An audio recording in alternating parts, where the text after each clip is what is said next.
भारत ने आज मिसाइल दाग दी। भारत ने आज मिसाइल परीक्षण किया है, तस्वीर मिसाइल परीक्षण की है।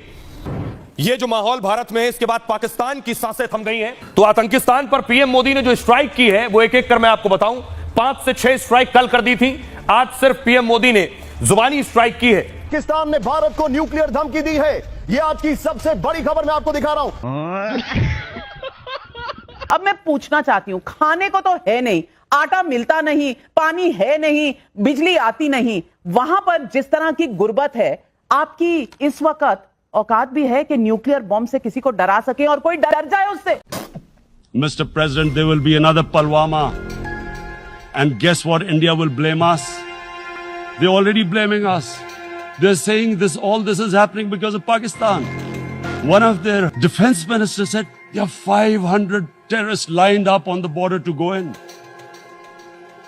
Why would Pakistan send 500 terrorists when there are 900,000 troops? What impact are they going to make? What will they do? Supposing a country 7 times smaller than its neighbor is faced with the choice. Either you surrender or you fight for your freedom till death. What will we do? I ask myself this question. And my belief is, La ilaha illallah, there is no God but one. And we will fight. And when a nuclear armed country fights to the end, it will have consequences far beyond the borders. हमारे घर में कोई घटना होती है तो हम सबसे पहले किसको पकड़ेंगे? सबसे पहले तो चौकीदार को पकड़ेंगे ना, कि तुम कहां थे, क्यों ये घटना हो गई तुम्हारे रहते हुए, किस लिए तुमको रखा था।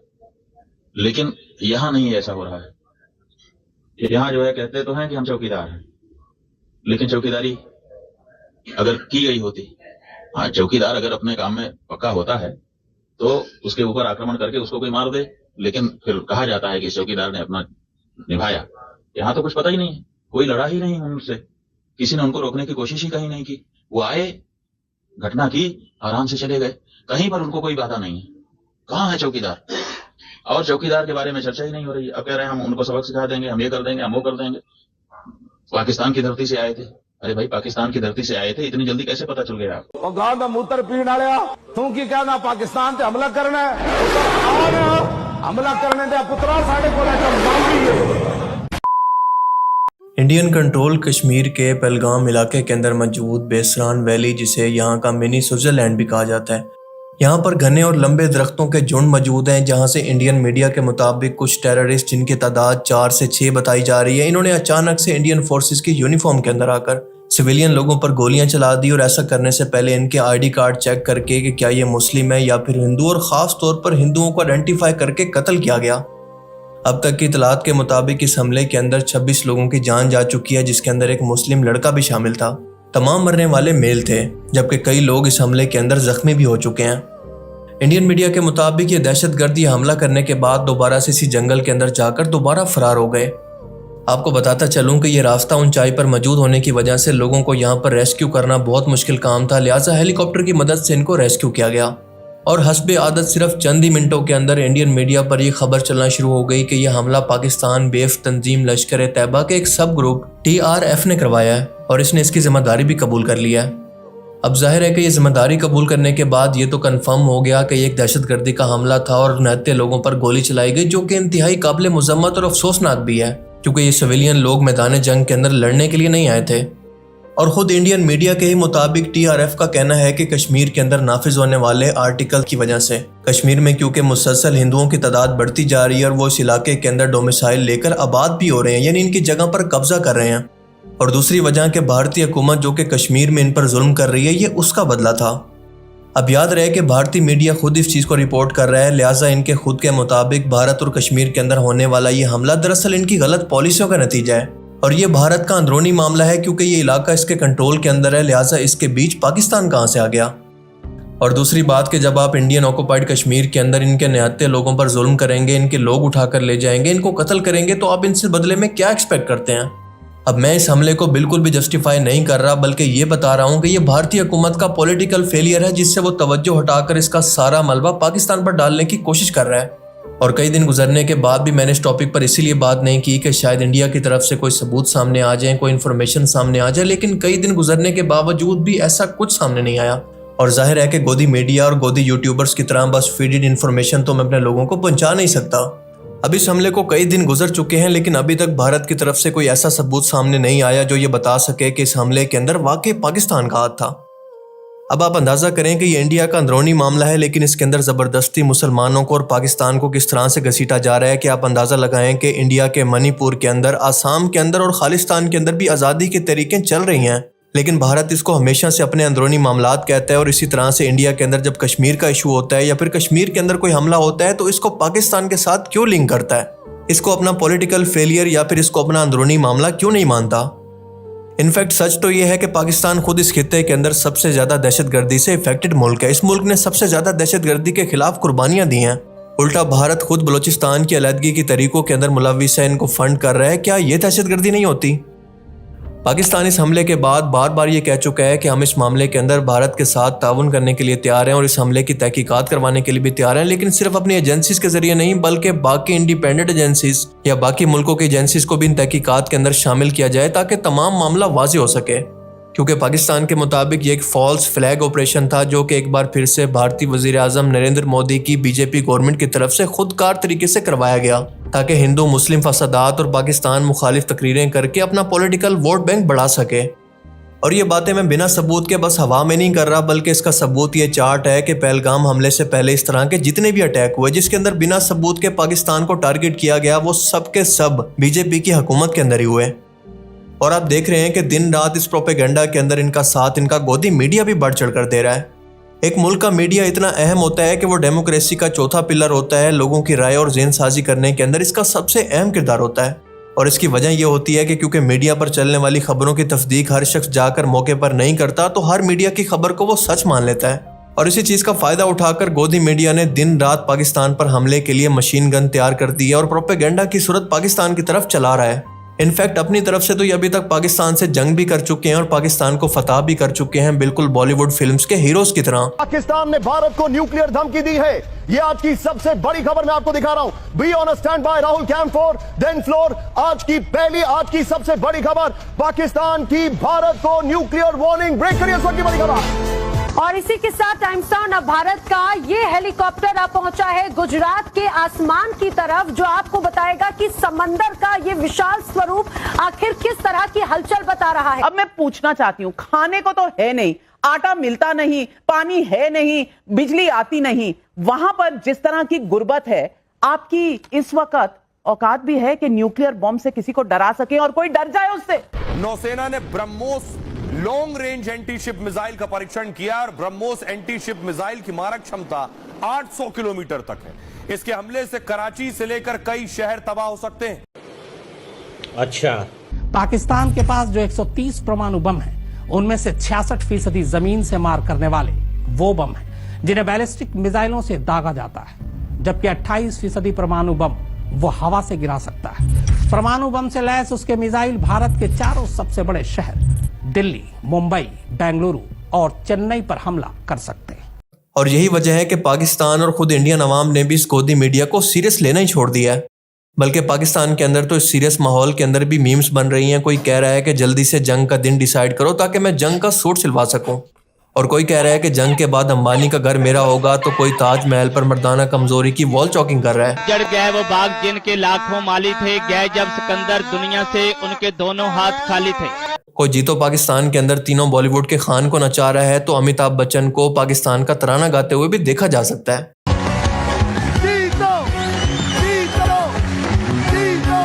अच्छा, इंडियन मीडिया कह रहा है जी पाकिस्तान में खौफ का माहौल है। अब माहौल चेक करो जरा। इंडियन आर्मी से गुजारिश है कि अगर जंग करने कराची आओ तो अपनी हिफाजत खुद करो और मोबाइल घर रख के आओ, क्योंकि कराची आते ही तुम्हारा या तो मोबाइल छिन जाएगा या तो ट्रक के नीचे आ जाओगे। आज इतवार दा दिन ते मैं कसम खा के कहन रहा, जे जंग दे दौरान मेरी सोलर प्लेटां को जो होया मैं तो फटे चक देने। ओ मोदी ओए की यार आरे लाए लागा जंग जलानी है, तो ਅਸੀਂ ਬਾਰਡਰ ਤੇ ਆ ਕੇ ਬੈਠੇ ਆ। ਐਵੇਂ ਇਹਨਾਂ ਕਰਮਾਂ ਵਾਲਾ ਸਾਰੇ ਕੰਮ ਕਾਜ ਛੱਡ ਕੇ ਆ ਕੇ ਇੱਥੇ ਬੈਠੇ ਨੇ। ਲਾਗਾ ਜੰਗ ਅਸੀਂ ਵੀ ਕਿਧਰੇ वड़िएगा। और देखें, सच भी ये है कि इंडिया जो कर सकता था इसने वो कर दिया, और इससे ज्यादा वो कुछ भी नहीं करेगा। और इससे बढ़कर बस ये अपनी आवाम को ट्रक की बत्ती के पीछे लगा रहे हैं। इन्होंने करना कुरना इससे ज़्यादा कुछ भी नहीं है। और ऐसा इसलिए क्योंकि पाकिस्तान एक न्यूक्लियर स्टेट है जिसके निशाने पर इंडिया का हर एक शहर मौजूद है। तो सोचें कि भारत भला जंग की बेवकूफ़ी क्यों करेगा, क्योंकि पाकिस्तान तो वैसे भी लाइन के अंदर मौजूद है और उसके इफेक्ट दूसरे मुल्कों पर ज़्यादा होंगे बजाय पाकिस्तान के। लेकिन दूसरी तरफ इंडिया का मैप पाकिस्तान की तरह बिल्कुल सीधा नहीं है बल्कि फैला हुआ है, यानी एक शहर पर हमला करने के असरात कई दूसरे शहरों पर या फिर स्टेट तक जाएंगे। पर सबसे ज़्यादा अफसोस मुझे इंडियन मीडिया की क्रेडिबिलिटी देखकर होता है। आप मुझे बताएं कि जब भी किसी घर के अंदर चोरी होती है तो हम लोग सबसे पहले क्या करते हैं? सबसे पहले चौकीदार से ये सवाल करते हैं कि चोरी के वक्त तुम कहाँ सो रहे थे, तुम्हारे होते हुए ये चोरी कैसे हो गई, मैं तुम्हें अपना पेट काट कर किस चीज़ की तनख्वाह देता हूँ। तो आप मुझे बताएं कि इस सूरत हाल के बाद क्या इंडियन मीडिया का ये काम नहीं था कि अपनी गवर्नमेंट से और अपनी एजेंसी से सवाल करें कि आपके होते हुए ये हमला आखिर कैसे हो गया? क्या ये आपका सिक्योरिटी फेलियर नहीं है? और पॉलिटिशियन अपनी नाकामी का एतराफ़ करके अब तक इस्तीफ़ा दे चुके होते अगर ये वाकई कोई तरक्की याफ्ता मुल्क होता या फिर डेमोक्रेटिक हुकूमत होती। तो अब इस गोदी मीडिया के प्रोपेगेंडे के बाद हम क्या देखते हैं कि ये इंडियन ब्रेन वॉश्ड लोग जो कि दुनिया भर के अंदर पाकिस्तान की एम्बेसी के बाहर एहतजाज कर रहे हैं, ख़ास तौर पर लंदन की एम्बेसी के बाहर, और एक दूसरे को इस तरह से बच्चों की तरह चिढ़ा रहे हैं।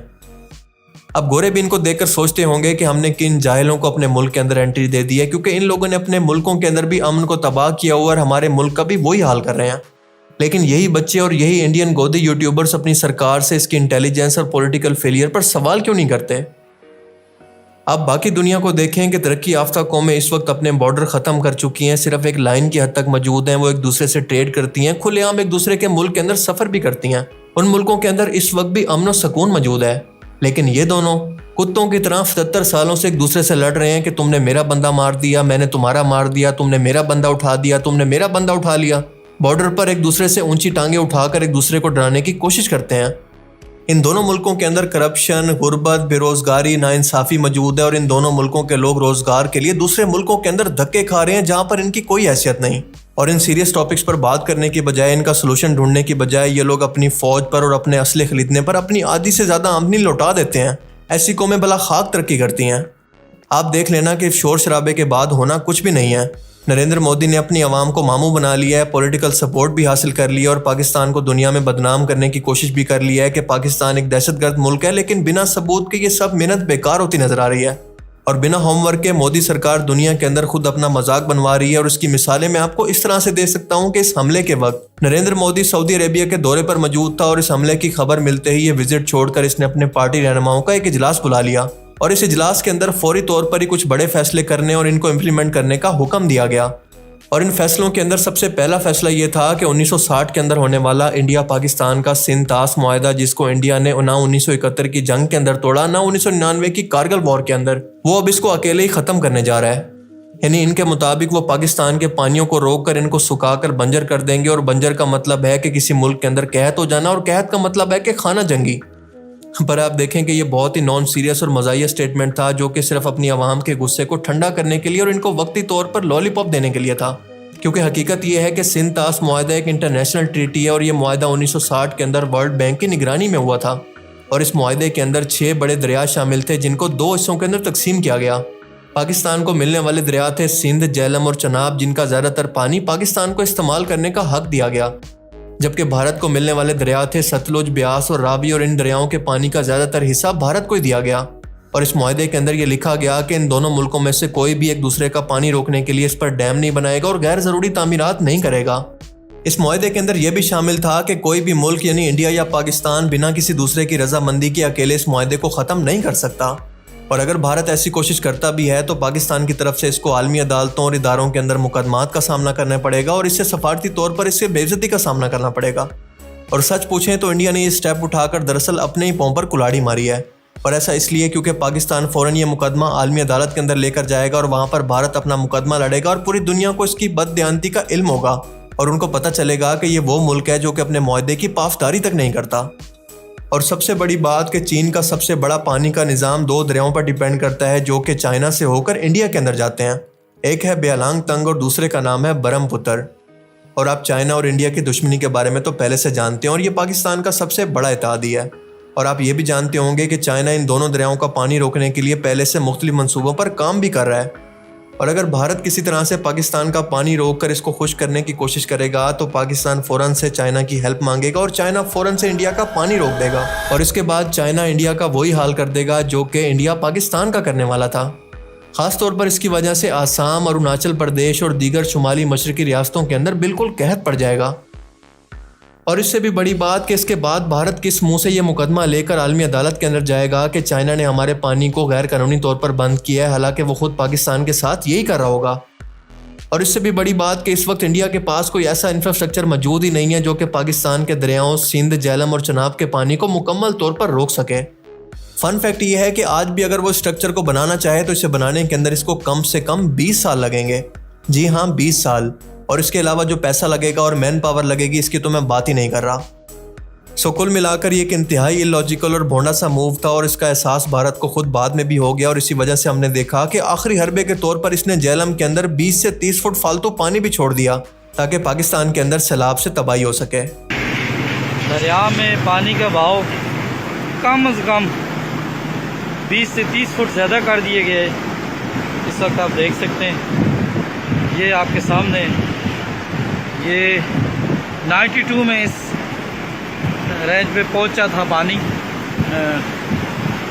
आज उसी रेंज में पहुंच गया है, अभी जारी। और सबसे अहम मामला ये भी है कि अगर इंडिया किसी भी तरह से पाकिस्तान का पानी रोकता है तो यूनाइटेड नेशन सिक्योरिटी काउंसिल का मेंबर कभी नहीं बन सकता, जिसकी वो कई सालों से ट्राई कर रहा है।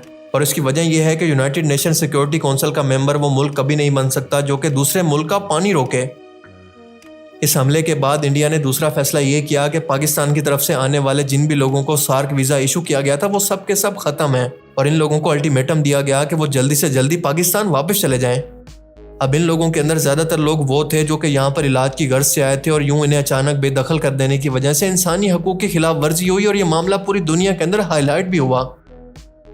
तीसरा ये कि पाकिस्तान के सफारती अमले को 50 से कम करके 30 कर दिया गया और बाकियों को जिस तरह से बेइज्जत करके इंडिया से निकाला गया वो बाकायदा एक हरासमेंट थी, जैसा कि आप ये वीडियो देख लें। Cake for what is the celebration for? Are you from Pak high commission? Are you from Pak high commission? Where are you from sir? What is this cake for? क्या है? 28 लोग मरे, थोड़ा सा बताइए ना, दुख है इस बात का। अब ये बेचारा अपने फेयरवेल के लिए पाकिस्तानी एम्बेसी के अंदर केक लेकर जा रहा था, लेकिन इस गोदी मीडिया ने इसका जो हाल किया, जो तमाशा लगाया वो आपके सामने है। पूरी दुनिया ने तमाशा देखा कि ये है इस मीडिया की क्रेडिबिलिटी। अब जाहिर है कि इसके बाद पाकिस्तान भी खामोश नहीं रहने वाला था, लिहाजा इसने इंडिया को ऐसा जवाब दिया कि इसके 14 तबक रोशन हो गए। Any attempt to stop, reduce or divert the flow of water belonging to Pakistan under the Indus Waters Treaty would be responded to with full force and might. Screen पे आपको जो नक्शा नजर आ रही है पाकिस्तान और इंडिया के दरमियान से जो लाइन ऊपर जा रही है रेड कलर की, इसके इस साइड पे सारे का सारा इंडिया है। हैरानगी की बात यह है कि ये वो सारे का सारा इंडिया है जहाँ पे आज तक पाकिस्तान ने कोई धमाका नहीं किया। इंडियन कहते हैं, इंडियन मीडिया या मोदी सरकार ये कहती है कि पाकिस्तान इंडिया के अंदर दहशतगर्दी करता है, और अगर पाकिस्तान वाकई इंडिया के अंदर दहशतगर्दी करता है तो ये नीचे से लेके ऊपर तक जो सारी रेड लाइन आपको नजर आ रही है, जो सारा बॉर्डर नजर आ रहा है, यहाँ पे ऐसी आपने कौन सी कोई ताकत खड़ी की हुई है जो पाकिस्तानी क्रॉस नहीं कर सकते? वो ताकत आप मकबूजा कश्मीर वाली जगह पे क्यों नहीं खड़ी कर सकते? मतलब मकबूजा कश्मीर से पाकिस्तानी घुस के वहां पे जाके आप कहते हो कि पाकिस्तानी दहशतगर्दी करते हैं। अगर पाकिस्तान इतना वेला बैठा हुआ वहां पे घुस के दहशतगर्दी करने के लिए, तो ये बॉर्डर सारा क्रॉस करके जाना कोई मुश्किल है पाकिस्तान के लिए? अगर पाकिस्तानी वहां से घुस सकते हैं तो वो यहाँ से क्यों नहीं घुस सकते? यहाँ पे आपने कौन सी कोई अलग से टेक्नोलॉजी यहाँ पे नस्ब की हुई है? सबसे पहला स्टेप पाकिस्तान ने यह उठाया कि सबसे पहले शिमला एग्रीमेंट को ख़त्म करने का ऐलान किया, जिसके अंदर इंडिया और पाकिस्तान के आपस में मुज़ाकरात के जरिए कश्मीर का हल निकालने पर इत्तफाक हुआ था। दोनों ने मिलकर यह फैसला किया था कि इसके अंदर कोई तीसरा मुल्क शामिल नहीं होगा, और इसी मुआहदे के अंदर कश्मीर के अंदर मौजूद लाइन ऑफ कंट्रोल को यानी LOC को तस्लीम किया गया था, जो कि पाकिस्तान और भारत के दरमियान सरहद को ज़ाहिर करता है। इन दोनों मुल्कों ने इस लाइन को तस्लीम किया था और इस पर किसी भी किस्म की कोई भी तब्दीली ना करने पर इत्तफाक हुआ था। अब इस मुआहदे को ख़त्म करने के बाद पाकिस्तान के पास इख्तियार है कि जिस वक्त भी चाहे, जब भी चाहे, इंडिया पर किसी भी जगह से हमला कर सकता है। लेकिन दूसरी तरफ आपको ये जानकर हैरत होगी कि इंडियन फोर्सेस के अंदर तकरीबन 1 लाख के करीब सिक्योरिटी फोर्सेस या फिर फौजी जवानों की इस वक्त भी कमी है, और यही वजह थी कि उस इलाके के अंदर भी जहाँ पर पहलगाम में ये इंसिडेंट हुआ वहाँ पर सिक्योरिटी फोर्सेस या फिर आर्मी मौजूद नहीं थी। अब इसका साफ तौर पर मतलब यह है कि इस मुआहदे के ख़त्म होने के बाद हमला तो दूर की बात, इंडिया खुद को बस डिफेंड करने का सोचेगा कि कहीं पर भी किसी भी वक्त इस पर हमला हो सकता है। और दूसरी फन फैक्ट यह है कि अगर सिंध ताश मुआहदा ख़त्म ही हो गया है तो रावी, सतलुज और ब्यास पर भी इंडिया का कोई हक नहीं बनता। अगर फ़र्ज़ करें कि किसी भी तरह से इंडिया कोई भी जारियत करने की सोचता भी है तो चीन, तुर्की, ईरान ने मिलकर पाकिस्तान का साथ देना है और अमेरिका और इसराइल और फ्रांस ने इंडिया का साथ देना है। और आप देखें कि अमेरिका का तो ट्रैक रिकॉर्ड है कि ये सिर्फ अपना असला बेचकर, जंगे करवाकर प्रॉफिट बनाता है, प्रॉफिट गिनता है और इसके बाद बीच जंग के अंदर यूक्रेन की तरह अपने इत्तेहादियों को छोड़कर वहां से खिसक जाता है। ठीक है भाई, मैं चलता हूं। ओके। इस वक्त अगर हम फ्रांस की तरफ देखें तो इसकी इकोनॉमी बहुत ही इनस्टेबल है, वो अपने मसलों के अंदर उलझा हुआ है। और दूसरी तरफ आप खुद समझ सकते हैं कि इंडिया को सिर्फ इसराइल इसीलिए सपोर्ट करता है कि सिर्फ पाकिस्तान ही है जिससे इसको खतरा है, क्योंकि पूरी मुस्लिम दुनिया के अंदर इस वक्त सिर्फ पाकिस्तान ही है जिसके पास न्यूक्लियर हथियार मौजूद हैं। और इसराइल इतना चालाक है कि इंडिया के कंधे पर बंदूक रखकर चलाना चाहता है कि इसके खर्चे पर पाकिस्तान को मजीद कमज़ोर करके इतना कमज़ोर कर दे कि इसको तोड़ सके और सबसे बढ़कर के गजा के हालात से और इनके जुल्म से इनकी नज़रें हटाई जा सकें। क्योंकि अभी अभी हमने खबरों में देखा कि यहूदी कई सालों के बाद बैतुल मुकद्दस के अंदर दाखिल होकर इबादत कर रहे हैं, लेकिन किसी ने भी इनको नहीं रोका। इंडिया पाकिस्तान के अंदर इस टेंशन का फ़ायदा उठाकर इसराइल यही चाहता है कि ये अपने मसलों के अंदर उलझ कर रह जाएं और गजा की तरफ ध्यान ही न दे सकें। और वैसे भी मैंने आपको कुछ दिन पहले एक वीडियो के अंदर बताया था कि ईरान के बाद इसराइल का अगला टारगेट पाकिस्तान ही होगा, और आप देख लें कि बिल्कुल वैसा ही हो रहा है, क्योंकि बिना इन्वेस्टिगेशन के सबसे पहले इंडिया का साथ अमेरिका और इसराइल ने दिया है कि हम इस हमले को कंडेम करते हैं।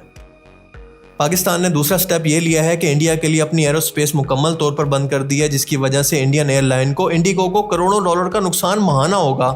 और इसकी सीधी सादी वजह यह है कि इंडिया की ज़्यादातर यूरोप और गल्फ कंट्रीज़ की फ़्लाइट पाकिस्तान की फ़िज़ाई हदूद से होकर गुजरती हैं, और ये रास्ता इंतहाई सीधा, आसान और कम खर्च है। लेकिन जब इन जहाज़ों को एक बड़ा टर्न लेकर समंदर से जाना पड़ेगा तो इसके अंदर फ्यूल ज़्यादा लगेगा, वक्त ज़्यादा लगेगा, और जाहिर है कि इसकी वजह से इंडियन एयरलाइन की फ़्लाइट की कीमतें बढ़ती जाएंगी।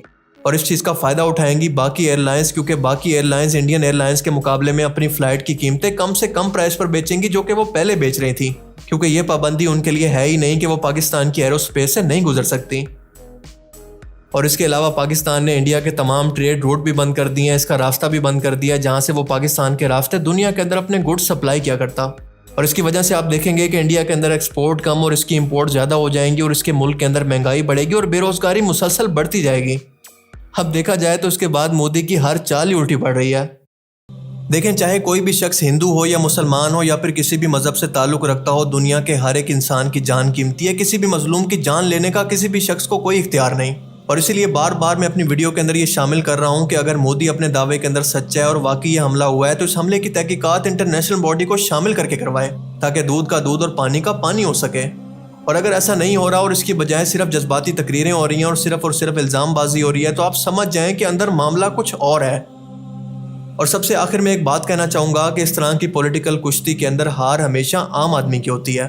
हमेशा आम आदमी मारा जाता है, हमेशा उसी के नसीब के अंदर भूख आती है, उसी आम आदमी के हकूक मारे जाते हैं। जबकि ये प्रोपेगेंडा करने वाले, अपनी आवाम को बेवकूफ़ बनाने वाले पॉलिटिशियन सिक्योरिटी प्रोटोकॉल और बाहर मुल्कों की सिटीजनशिप इंजॉय करते हैं।